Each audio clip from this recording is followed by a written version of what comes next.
Hello everyone, this is शमा। आज की video का टॉपिक है directors under company law. Company में जो डायरेक्टर्स होते हैं वो कौन होते हैं और कितने टाइप के डायरेक्टर्स होते हैं। कंपनी में डायरेक्टर बनने के लिए क्या क्या क्वालिफिकेशन चाहिए होती है और कौन कौन पर्सन हैं जो कि डायरेक्टर्स नहीं बन सकते हैं। कंपनी के अंदर डायरेक्टर्स को किस तरीके से अपॉइंट किया जाता है और कंपनी के अंदर उनकी पावर्स क्या होती हैं, ड्यूटीज़ क्या होती हैं और वो किस लीगल पोजीशन पे होती हैं। इस वीडियो के अंदर मैंने कंप्लीट यूनिट को कवर कराया हुआ है। स्टार्ट करते हैं। टॉपिक है हमारा डायरेक्टर्स अंडर कंपनी लॉ, जिसके अंदर हम कवर करने वाले हैं introduction, classification, qualification, disqualification, appointment किस तरीके से होती है, लीगल पोजीशन क्या होती है, power and duties of directors. ठीक है, स्टार्ट करते हैं इंट्रोडक्शन से। डायरेक्टर्स कौन होते हैं? Directors are the considered the brain and the management body of the company. देखो, जो कंपनी होती है वो एक आर्टिफिशियल पर्सन होती है, तो वो अपने आप से कोई काम नहीं कर सकती है। उसको काम करने के लिए, मतलब कंपनी को अपने काम परफॉर्म करने के लिए कुछ पर्सन्स की ज़रूरत होती है, जिसको हम डायरेक्टर बोलते हैं।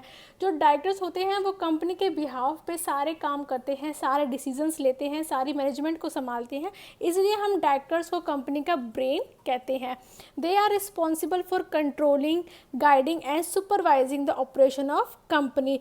कंपनी का जितना भी कंट्रोलिंग मैनेजमेंट होती है, कंपनी किस तरीके से रन करेगी, कंपनी में क्या क्या फैसले लिए जाएंगे, कंपनी में क्या प्लान्स बनेंगे, किस तरीके से उनको इम्प्लीमेंट किया जाएगा, सारी जो रिस्पॉन्सिबिलिटी है वो डायरेक्टर्स के ऊपर होती है। A company being a artificial legal person can only act through it's director. Company क्योंकि एक आर्टिफिशियल लीगल पर्सन होती है तो वो अपने आप से परफॉर्म नहीं कर सकती है, तो वो कंपनी को जो परफॉर्म करता है वो होते हैं उनके डायरेक्टर्स। ठीक है, काम डायरेक्टर्स करते हैं लेकिन वो कंपनी के नाम पे करते हैं। The company act 2013 regulates there appointment, powers, duty and responsibilities. अब डायरेक्टर्स को कंपनी के अंदर किस तरीके से अपॉइंट किया जाएगा, उनकी क्वालिफिकेशन क्या है, डिसक्वालिफिकेशन क्या है, पावर ड्यूटीज़ क्या है, ये सब कुछ कंपनीज एक्ट 2013 के अंदर डिफाइन है और उसके अकॉर्डिंग ही सारे प्रोसीजर को अडॉप्ट किया जाता है। नेक्स्ट आता है हमारा बहुत important topic, classification of directors. ये आपसे 8 नंबर में भी पूछ लिया जाता है, ये आपसे 16 नंबर में भी पूछ लिया जाता है और कभी कभी ये आपसे 2 नंबर में भी पूछ लिया जाता है। ठीक है, तो क्लासिफिकेशन ऑफ डायरेक्टर्स हम 2 बेसिस पे करते हैं। एक होता है on the basis of appointment, दूसरा होता है on the basis of function and role. ठीक है, अपॉइंटमेंट के बेसिस पे 2 टाइप के डायरेक्टर्स होते हैं, एक होता है फर्स्ट डायरेक्टर, दूसरे होते हैं subsequent directors. On the basis of functions के ऊपर हमारे 9 तरीके के डायरेक्टर्स होते हैं। Managing director, whole time director, executive director, non executive director, independent director, nominee director, additional director, alternate director and casual vacancy director. अब 1 बाय 1 हम इनको डिटेल में डिस्कस करेंगे, क्योंकि इसके ऊपर हमारा 8 नंबर का या 16 नंबर का क्वेश्चन आता है। सबसे पहले आते हैं first directors. These are the directors named in the article of association. If the article are silent, then the subscriber of the memorandum of association automatically become the first directors. इसमें क्या होता है, जो फर्स्ट डायरेक्टर्स होते हैं उनका नाम ना आर्टिकल ऑफ एसोसिएशन में मेंशन होता है। अगर आर्टिकल ऑफ एसोसिएशन उस टाइम पे साइलेंट है, मतलब उनका नाम मेंशन नहीं है, तो जिन पर्सन ने मेमोरेंडम ऑफ एसोसिएशन को सब्सक्राइब किया था वही ऑटोमेटिकली फर्स्ट डायरेक्टर्स बन जाते हैं। ठीक है, नेक्स्ट आता है subsequent directors, appointed later by the share holder in the general meeting. जो शेयर होल्डर्स के द्वारा अपॉइंट किए जाते हैं उनको हम सब्सिक्वेंट डायरेक्टर कहते हैं, नाम से पता चल रहा है। तीसरा आता है, अब जो ये डायरेक्टर्स आते हैं ये आपके रोल के बेसिस पे आएंगे। फर्स्ट है managing directors, entrusted with substantial management power, look after day to day management of the company. जो मैनेजिंग डायरेक्टर्स होते हैं, जिनको हम एमडी भी कहते हैं, इनके पास लार्ज अमाउंट में, सब्सटेंशियल मतलब लार्ज अमाउंट में मैनेजमेंट पावर होती है। ये कंपनी के जो मेन डिसीजंस हैं वही मैनेजिंग डायरेक्टर्स लेते हैं और ये कंपनी की जो डे टू डे मैनेजमेंट है उसमें भी पार्टिसिपेट करते हैं। उसके बाद आता है whole time directors, devotes full time in managing company affairs. ये फुल टाइम डायरेक्टर्स होते हैं। नेक्स्ट आता है executive directors, directors involve in daily operation and management. जो डायरेक्टर्स कंपनी की डे टू डे ऑपरेशन में अपनी हेल्प करते हैं उनको हम एग्जीक्यूटिव डायरेक्टर्स कहते हैं। तीसरा आता है non executive directors, does not participate in day to day management but contribute to decision making and policy forming. जो नॉन एग्जीक्यूटिव डायरेक्टर्स होते हैं वो डे टू डे मैनेजमेंट पे पार्टिसिपेट नहीं करते हैं, लेकिन जब भी कोई डिसीजन मेकिंग होती है तो उनका कंट्रीब्यूशन लिया जाता है। Executive directors day to day operation में पार्टिसिपेट करते हैं, non executive directors day to day operation में पार्टिसिपेट नहीं करते हैं। नेक्स्ट आता है independent directors, ensure fairness, accountability and good governance, they are not influenced by management or the promoters. Independent नाम से समझ आ रहा है, ये इंश्योर करते हैं कि जो कंपनी के डिसीजंस हो रहे हैं, प्लान्स बन रहे हैं, पॉलिसीज़ बन रही है, उनके अंदर फेयरनेस रहे। जो इंडिपेंडेंट डायरेक्टर्स होते हैं वो किसी भी मैनेजमेंट या किसी भी प्रमोटर से इन्फ्लुएंस नहीं हो सकते हैं, इसलिए इनको इंडिपेंडेंट डायरेक्टर्स बोला जाता है। इनका जो डिसीज़न होता है वो बिल्कुल इंडिपेंडेंट होता है, वो किसी के दबाव में आकर या फिर किसी से इन्फ्लुएंस होकर नहीं लेते हैं। नेक्स्ट आता है नॉमिनी डायरेक्टर्स। नॉमिनी डायरेक्टर्स होते हैं जो कि गवर्नमेंट या फाइनेंशियल इंस्टीट्यूशन और बैंक इनको नॉमिनेट करती है कि ये हमारी तरफ से डायरेक्टर माने जाएंगे। They provide loan and investment, जब कोई बैंक या फिर गवर्नमेंट लोन या इन्वेस्टमेंट देती है किसी कंपनी को, तो वो अपने जो डायरेक्टर हैं वो भी नॉमिनी कर देती है कि भाई हमारी तरफ से ये डायरेक्टर हैं जो कि कंपनी के डायरेक्टर्स में काउंट होंगे, इसलिए इनको बोलते हैं नॉमिनी डायरेक्टर। और ये गवर्नमेंट या फाइनेंशियल इंस्टीट्यूशन या बैंक के द्वारा ही नॉमिनेट किए जाते हैं। नेक्स्ट है additional directors, appointed by board of directors between 2 AGMs if required. अगर किसी एडिशनल डायरेक्टर की रिक्वायरमेंट है तो ये जो डायरेक्टर्स होते हैं वो बोर्ड ऑफ डायरेक्टर्स के द्वारा अपॉइंटमेंट किए जाते हैं between 2 annual general meetings. Next आता है ऑल्टरनेट डायरेक्टर्स। अगर कोई डायरेक्टर जो मेन डायरेक्टर है वो इंडिया में नहीं है, उसके बिहाफ पे किसी और डायरेक्टर को अपॉइंट कर लिया जाता है ताकि वो उसके बिहाफ पे परफॉर्म कर सके उसकी एब्सेंस में। Act in a place another director when the latter is absent from the India more than 3 months। अगर कोई डायरेक्टर मेन डायरेक्टर 3 months से ज़्यादा एब्सेंट है, वो इंडिया में नहीं है, तो उसके बिहाफ पे एक और पर्सन को अपॉइंट कर दिया जाता है जो उसके बिहाफ पे परफॉर्म करेगा, डिसीजंस लेगा, जिसको हम अल्टरनेट डायरेक्टर बोलते हैं। लास्ट आता है casual vacancy director, appointed to fill the vacancy if the director resign, dies or become disqualify. अगर कोई डायरेक्टर है जो कि रिजाइन कर देता है या मर जाता है या किसी वजह से उसको डिसक्वालीफाई कर देती है कंपनी, तो उसके बिहाफ पे उसकी वैकेंसी को फुलफिल करने के लिए जो डायरेक्टर अपॉइंट किया जाता है उसको हम कैजुअल वैकेंसी डायरेक्टर्स बोलते हैं। अब हमारा नेक्स्ट टॉपिक आता है क्वालिफिकेशन ऑफ डायरेक्टर्स। डायरेक्टर्स बनने के लिए कौन कौन पर्सन कैपेबल होते हैं। To become a director a person must be a natural person, वो एक नेचुरल पर्सन होना चाहिए। कोई कंपनी या बॉडी कॉर्पोरेट डायरेक्टर नहीं बन सकती, क्योंकि कंपनी या बॉडी कॉर्पोरेट जो है वो ऑलरेडी एक आर्टिफिशियल पर्सन है, तो वो किसी के बिहाफ पे काम कर ही नहीं सकती है। उसके बिहाफ पे काम करने के लिए ही तो हम नेचुरल पर्सन्स को हायर करते हैं, जिनको हम डायरेक्टर्स कहते हैं। तो किसी कंपनी का डायरेक्टर बनने के लिए आपको नेचुरल पर्सन होना ज़रूरी है, साउंड माइंडेड होना ज़रूरी है, not be disqualified under the company act, आप डिसक्वालीफाइड नहीं होनी चाहिए कंपनी एक्ट के अंदर। Hold DIN director identification number आपने होल्ड किया होना चाहिए, आपके पास लीगली डायरेक्टर आइडेंटिफिकेशन नंबर होना चाहिए। नेक्स्ट है at least 1 director must be a resident of India, stay for minimum 182 days in a financial year. और जो कंपनी के जितने भी बोर्ड ऑफ डायरेक्टर्स हैं उनमें से एटलीस्ट 1 डायरेक्टर जो है वो इंडिया का रेजिडेंट होना चाहिए। और इंडिया का रेजिडेंट हम किसको मानते हैं, जो एटलीस्ट आपके फाइनेंशियल ईयर में मिनिमम 182 days इंडिया के अंदर रहा हो, उसको हम इंडियन रेजिडेंट बोलते हैं। लास्ट है if article of association require a director में also need to hold certain number of shares in the company. अगर आर्टिकल ऑफ एसोसिएशन के अंदर ऐसा मेंशन है कि आपको डायरेक्टर बनने के लिए कंपनी के नंबर ऑफ शेयर्स इतने नंबर ऑफ शेयर्स होल्ड करने पड़ेंगे, तो भी आपको फिर जो कंपनी का डायरेक्टर बनना है तो आपको उसकी कंपनी के शेयर को परचेज करना पड़ेगा।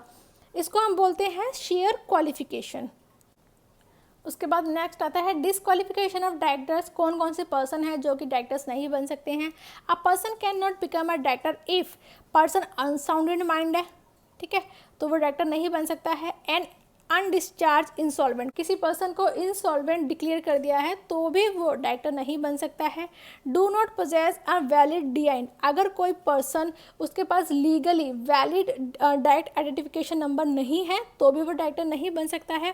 Disqualified bye the tribunal order, किसी ट्रिब्यूनल ऑर्डर के द्वारा उसको बोल दिया गया है कि आप डायरेक्टर नहीं बन सकते हो, तो वो डायरेक्टर नहीं बन सकता है। Has not paid call on shares held by him, अगर उसने शेयर्स परचेज करे हुए हैं हैं और उसके कॉल्स पे वो पैसे नहीं पे करता है, क्योंकि आपको पता होगा ना, जब हम शेयर परचेज़ करते हैं तो कंपनी कॉल करती है और पर कॉल पे हमें पैसे देने पड़ते हैं शेयर्स को, कंपनी को। तो अगर कोई पर्सन के पास शेयर है और कंपनी कॉल करती है उनको कि आप इतने पे कर दो और वो पे नहीं करता है, उस केस में भी वो पर्सन फिर डायरेक्टर नहीं बन सकता है।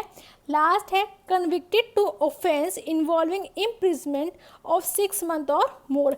अगर ऐसा कोई पर्सन जो कि कन्विक्ट हो चुका है, जिसके अंदर उसको सज़ा हुई है 6 मंथ या उससे ज़्यादा की, तो वो पर्सन भी लीगली डायरेक्टर बनने के लिए कैपेबल नहीं है।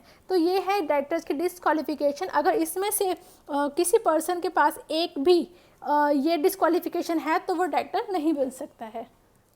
नेक्स्ट हमारा टॉपिक आता है अपॉइंटमेंट ऑफ डायरेक्टर्स। कंपनी के अंदर जो डायरेक्टर्स अपॉइंट किए जाते हैं वो किस किस तरीके से किए जाते हैं, क्या प्रोसीजर होता है। तो जो कंपनी के अंदर डायरेक्टर्स होते हैं वो 4 तरीके से अपॉइंट किए जाते हैं: bye the share holder in annual general meeting, by the board of directors, bye the third party और बाय द ट्रिब्यूनल। तो मोस्ट ऑफ द डायरेक्टर्स होते हैं कंपनी के, वो शेयर होल्डर्स के द्वारा ही अपॉइंट किए जाते हैं between the 2 annual general meetings. Next है, अगर कोई कंपनी को एडिशनल डायरेक्टर चाहिए, अल्टरनेट डायरेक्टर चाहिए, या फिर कोई वैकेंसी है जिसको फुलफिल करने के लिए डायरेक्टर की अपॉइंटमेंट है, तो वो डायरेक्टर्स अपॉइंट किए जाते हैं by the board of directors. तीसरा है थर्ड पार्टी, कोई नॉमिनी डायरेक्टर्स है जो अपॉइंट किया जाता है बाय द गवर्नमेंट, बैंक और इंस्टीट्यूशन, उनको हम बोलते हैं बाय द थर्ड पार्टी, क्योंकि इसमें कंपनी तो अपॉइंट नहीं कर रही है, ना ही बोर्ड ऑफ डायरेक्टर्स अपॉइंट कर रहे हैं, ना ही शेयर होल्डर अपॉइंट कर रहे हैं। इन डायरेक्टर्स को कौन अपॉइंट कर रहा है? थर्ड पार्टी, इसलिए इनको बोला जाता है by the third parties. Next हमारा आता है by the tribunal. In case of operation और management the tribunal can appoint directors to safeguard interest of stakeholder. अगर कंपनी के अंदर ट्रिब्यूनल को ये लग रहा है कि मिसमैनेजमेंट है या इसमें फेवरेटिज्म हो रहा है, तो उस केस में जो है ट्रिब्यूनल डायरेक्टर्स अपॉइंट करता है। तो कंपनी के अंदर 4 तरीके से डायरेक्टर्स अपॉइंट किए जाते हैं। अब इसके बाद हमारा नेक्स्ट टॉपिक आता है पावर्स ऑफ डायरेक्टर्स। जो कंपनी के डायरेक्टर्स होते हैं उनके पास क्या क्या पावर होती है। Number 1, issue of shares and debentures. वो शेयर से डिबेंचर इशू कर सकते हैं। Borrowing money for the company, company के बिहाफ पर मनी को बोरो कर सकते हैं। इन्वेस्टिंग कंपनी फंड्स, कंपनी के जो फंड्स हैं उनकी इन्वेस्टमेंट का डिसीजन कौन लेता है? बोर्ड ऑफ डायरेक्टर्स लेते हैं कि कंपनी का पैसा कहाँ पर लगाना है, कहाँ पर इन्वेस्टमेंट करना है, वो सारा कुछ देखते हैं कि कहाँ पर बेनिफिशियल है, कहाँ पर रिस्क है, वो सब कुछ करते हैं। Approving financial statements, annual reports and budget, company का जो भी फाइनेंशियल स्टेटमेंट्स होते हैं, कंपनी के एनुअल बजट क्या होंगे, एनुअल रिपोर्ट क्या होगी, सब कुछ जो अप्रूव करते हैं वो बोर्ड ऑफ डायरेक्टर्स ही करते हैं। नेक्स्ट है अपॉइंटिंग की मैनेजरल पर्सन। कंपनी के जो मैनेजरल स्टाफ होता है, देखो बोर्ड ऑफ डायरेक्टर्स के नीचे भी तो स्टाफ होता है ना, मैनेजर्स होते हैं, सब मैनेजर्स होते हैं कि जो हर एक डिफरेंट डिपार्टमेंट के अपना अलग मैनेजर होता है, तो उन सबको कौन अपॉइंट करता है? Board of directors. Declaring interim dividend and recommending final dividend, कितना डिविडेंड कंपनी देगी।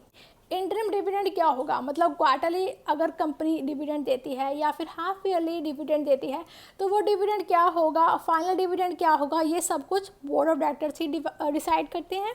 नेक्स्ट है calling board meeting and general meeting. Board meeting और जनरल मीटिंग भी बोर्ड ऑफ डायरेक्टर्स ही बुलाते हैं।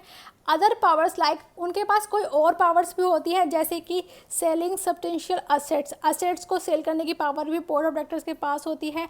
और बोरोइंग बियॉन्ड प्रिस्क्राइब्ड लिमिट, देखो आर्टिकल ऑफ एसोसिएशन या मेमोरेंडम ऑफ एसोसिएशन के अंदर ना कंपनी की लिमिट मेंशन होती है कि वो इतने लिमिट तक ही अमाउंट को बोरो कर सकते हैं, मतलब इतने लिमिट तक ही वो पैसा बोरो कर सकते हैं। लेकिन अगर किसी केस में कंपनी को ज़्यादा पैसे की रिक्वायरमेंट है तो वो अपने जो लिमिट है उससे बियॉन्ड जाती है, तो उसकी जो डिसीजन की पावर है वो भी बोर्ड ऑफ डायरेक्टर के पास ही होती है। नेक्स्ट हमारा टॉपिक आता है ड्यूटीज़ ऑफ डायरेक्टर्स। कंपनी में जो डायरेक्टर्स होते हैं उनकी क्या क्या ड्यूटी होती है, जिनको हम रिस्पॉन्सिबिलिटी भी कह सकते हैं, ठीक है। कंपनीज एक्ट 2013 के अंदर डिफाइन है कि डायरेक्टर्स की ड्यूटी क्या क्या होंगी और डायरेक्टर्स को उनके अकॉर्डिंग ही एक्ट करना पड़ता है। फर्स्ट है duty to act according to article of association. Article of association के अंदर जैसा मेंशन है डायरेक्टर को उसके अकॉर्डिंग ही एक्ट करना पड़ेगा, वो अपनी मर्जी से कोई भी डिसीजन नहीं ले सकते हैं। Duty to act in a good faith or in a best interest of a company, employees, community and share holders. ये डायरेक्टर्स की ड्यूटी होती है कि वो कंपनी का बेस्ट ही सोचें, मतलब कंपनी का अच्छा ही सोचें, कंपनी के बारे में, कंपनी के एम्प्लॉयज़ के बारे में, सोशल कम्युनिटी के बारे में और शेयर होल्डर्स के बारे में। वो अपने पर्सनल गेन के लिए कोई डिसीज़न नहीं ले सकते हैं।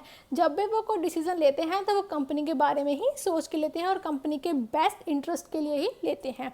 नेक्स्ट है duty to exercise due care, skill and intelligence. Next है duty to avoid situation where there is a conflict of interest.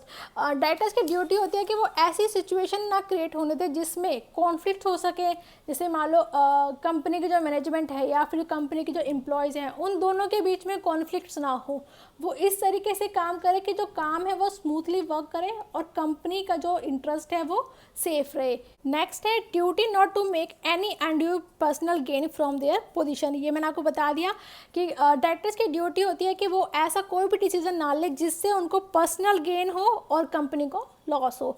Last है duty to disclosure their interest in any contract और arrangement with the company.